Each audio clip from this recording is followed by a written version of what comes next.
as I said, so many things seem to be happening at the same time. And part of it is, even now news coming in is indicates that the president has just made some new appointments. And one of it, some of it is that Obi Asika, a popular entertainment consultant, has been appointed one of the DG of a parastatal in the Ministry of Information, as well as Dr. Shuaibu Hussaini, who used to be a great writer with The Guardian, and also a lecturer at the Lagos University of Lagos, has just been appointed as the DG of the National Film and Video Censors Board. A lot of appointments going. Congratulations, my friends.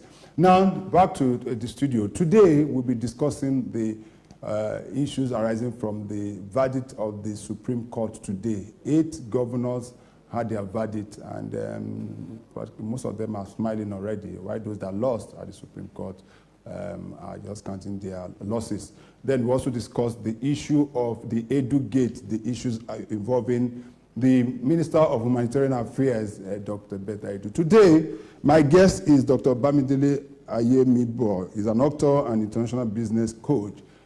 He's joining me via Zoom. Good evening. How are you, sir? Good evening. How are you today? I am good. And you? Very fine. Good. Welcome to Inside Policy with CKN. All right.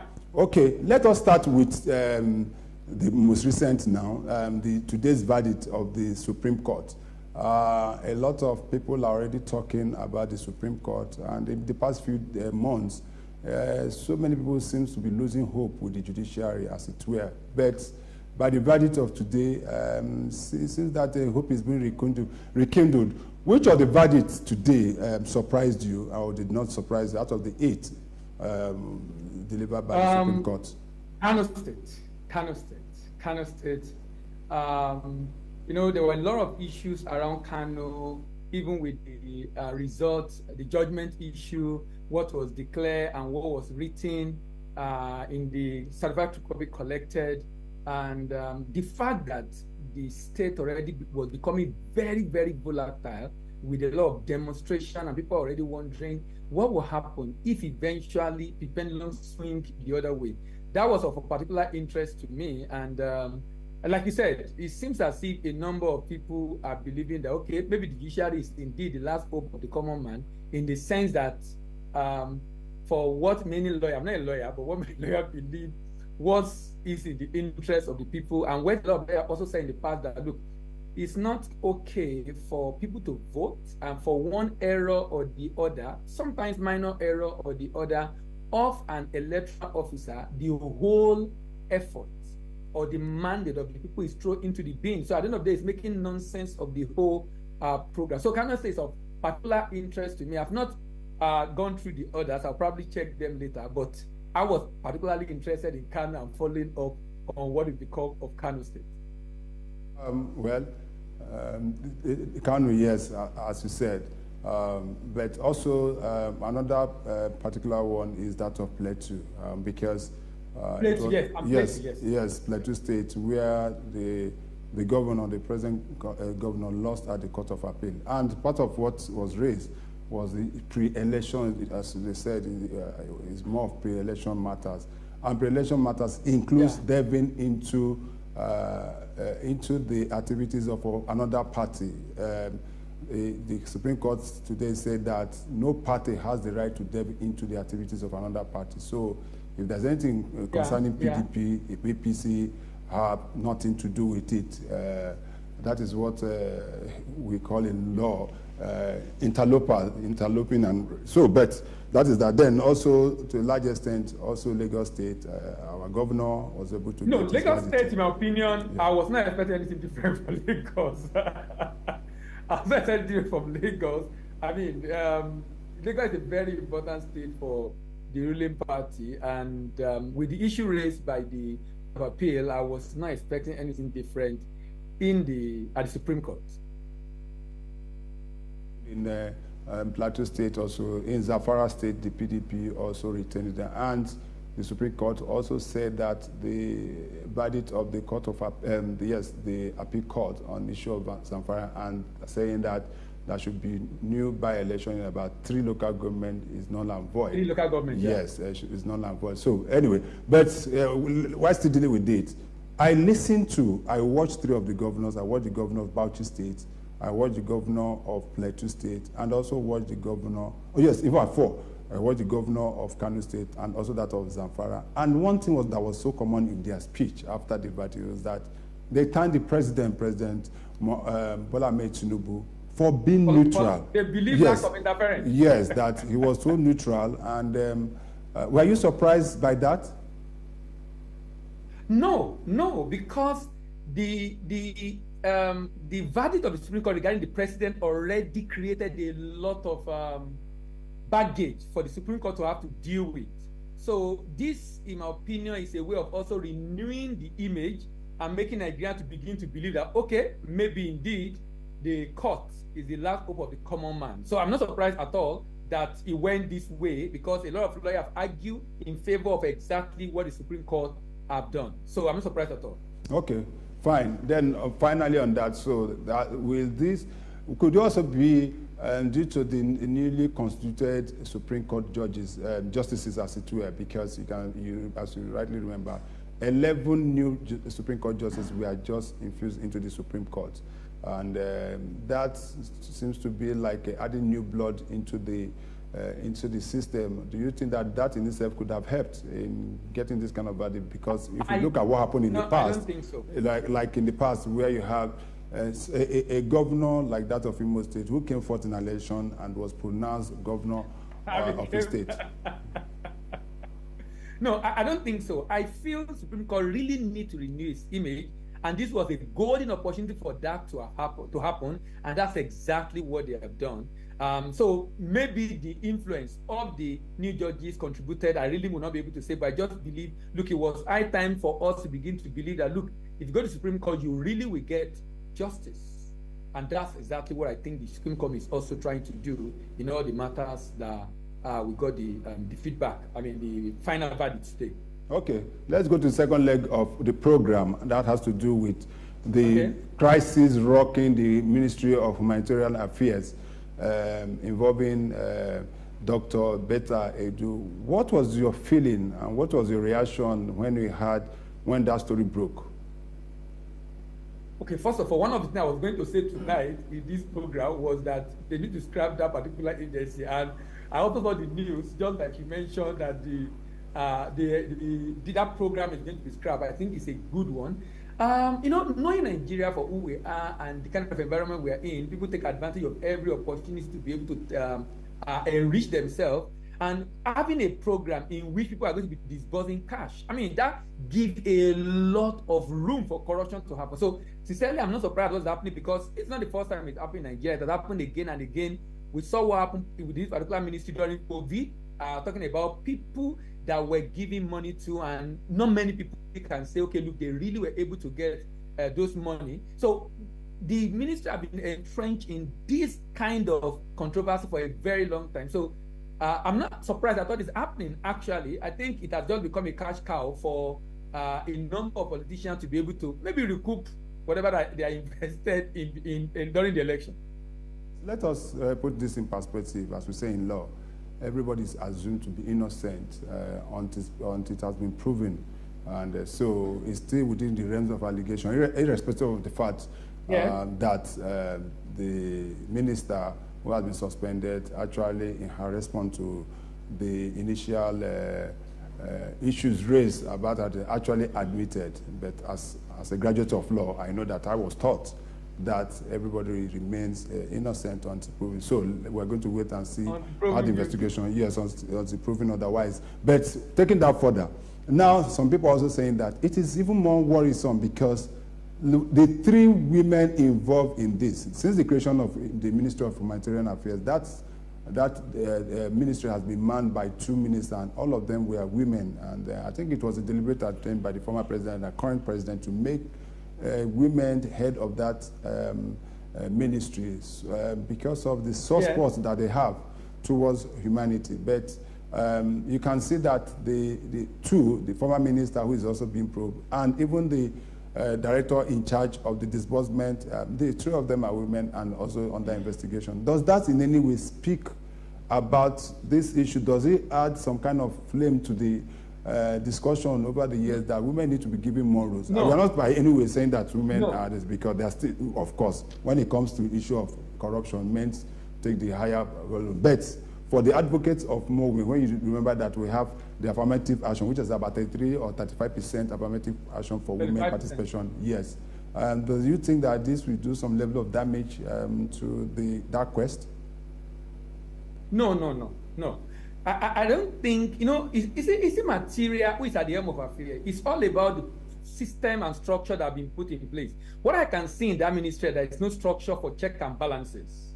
So it doesn't matter, it's like there's an opportunity for people to do what is wrong, and the system is not checking them not to do what is wrong. That's the situation I'm seeing in this case, not necessarily because they are women. It could be men, and they will also behave the same way. It's a new ministry, and the goal is to be able to ensure that the palliative gets to the most vulnerable in the society, but there's no system in place. Imagine a situation in which there is an approval to pay people who are going to fly from Abuja into Kogi State, and we know there's no commercial flight going to Kogi State.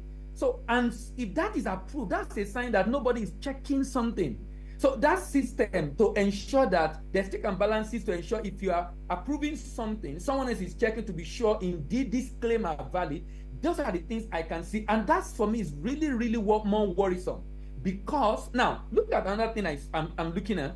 Some of the amount that has been moved, typically bank will send what is also called suspicious transaction report, and NFIU get this report, and I'm expecting that should have been raised by the bank and the NFIU raising it and probably calling it even before this issue gets into the public domain. Those are the issues I think are really very important, not necessarily because of gender. If the system in place, the system can curtail whoever it is to ensure they do what is right. So, in my opinion, I don't think it's an issue of gender. In addition to that, is the saying by some people also still on this, Betta Idu is the youngest person in that cabinet. She's 36 as of last year, so she's about 30, going 37 now. And people believe that this is a big knock for the not too young to run. The law that was passed recently, and where young people felt that there's a need for us to have more younger people in cabinet and in leadership roles. Do you think that this is also a snag, a sort of to that quest? No, this idea of not too young to run, I really don't completely agree with it. I feel whoever is eligible, if he's old or young, as long as he's fit, let him do the job. Have you forgotten that those that led Nigeria to where we are today, they were also in their 20s and 30s when they started running this country, and we find ourselves where we are today. We've had young people in government before. What we have today is the legacy of the younger people that led Nigeria in the past. So it's not really also about age.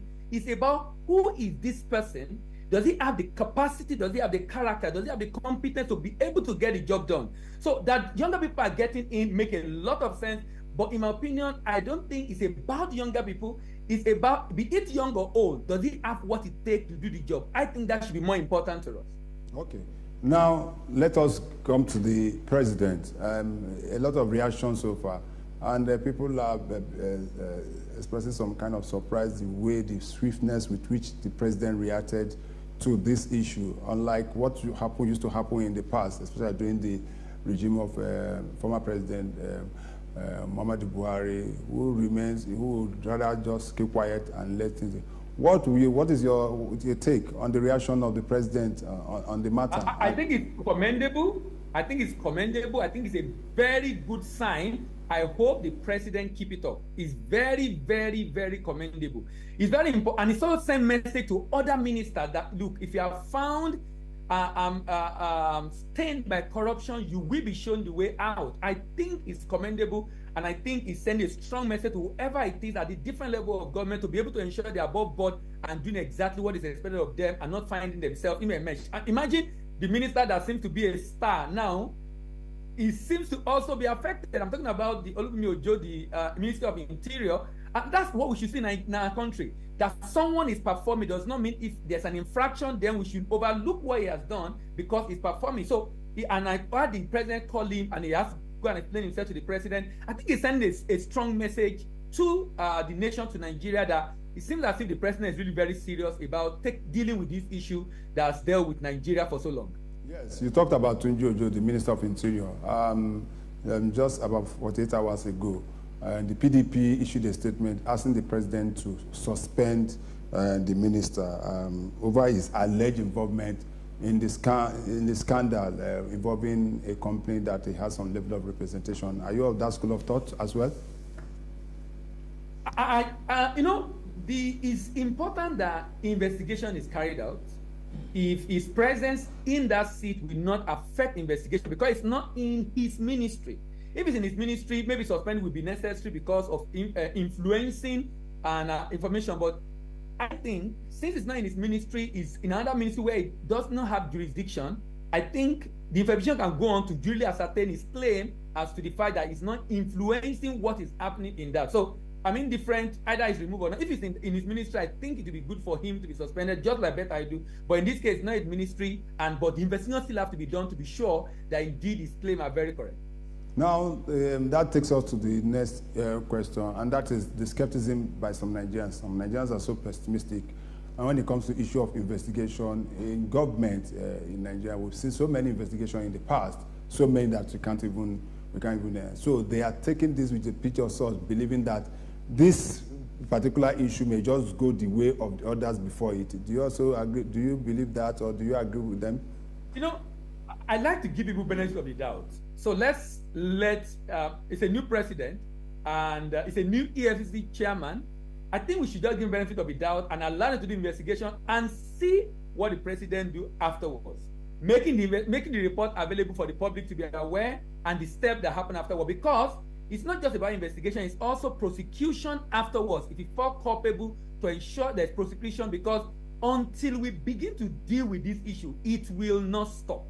It will not stop. So, in as much as we have gone through this road before, investigation is done, the person is not prosecuted, and sometimes when it goes to court, the case drags long and long and long. So, it's a new administration. I think it's just okay for us to give benefit of the doubt and see what happened. But Nigeria taking the position of so they are very correct and within their own right, considering all that have happened in the past where government seems to be treating this kind of issue with kid gloves. You are in one of the questions I asked earlier on, you are the school of opinion or the school of thought that the Ministry of Humanitarian Affairs should be scrapped. Now that brings the question, so what happened to the palliative measures and palliatives being put in place by the federal government? So what other alternative, which other route should we go? Very important question. Now, the question is, what exactly is causing this problem? It's lack of opportunities and job in the country. So what should we be doing? Shouldn't we supporting sectors that are going to be able to create jobs? For example, when Obama became president of America, he realized that for every $1 billion of export done from US, there are thousands of jobs that are created. And he set up a committee that was reported to him directly on the issue of growing the non-oil export.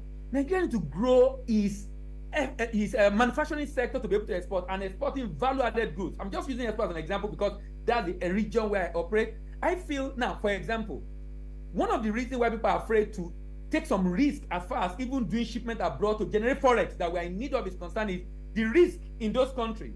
Some countries are putting in place export credit insurance. So why can't we put this fund to support? For example, now you want to do shipment, there's a challenge with the Red Sea. The cost of shipment, I was asking my colleague today, cost of shipment is about almost 2,000 euros just to ship to UK, 2,000 euros. I mean, now, what is that telling us? That's the way we need this kind of fund to reduce the cost of doing business, support businesses to be able to hire more people. So we should be looking at what will create jobs rather than giving handouts to these people. Okay. Why don't we support and empower sector that will empower them rather than giving the handout that eventually does not even get to them in the first place? Okay. Thank you very much, Dr. Bamidele Ayemibo, for being my guest this evening. It's been very, very interactive, very, very informative. and thank you for obliging to be part of this program this evening. Thank you very much. Thank you for having me. Bye-bye. Thank you very much. Well,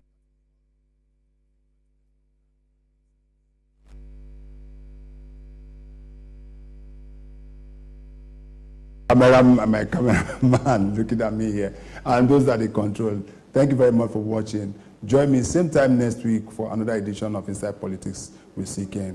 Have a wonderful weekend. God bless Nigeria. Bye for now.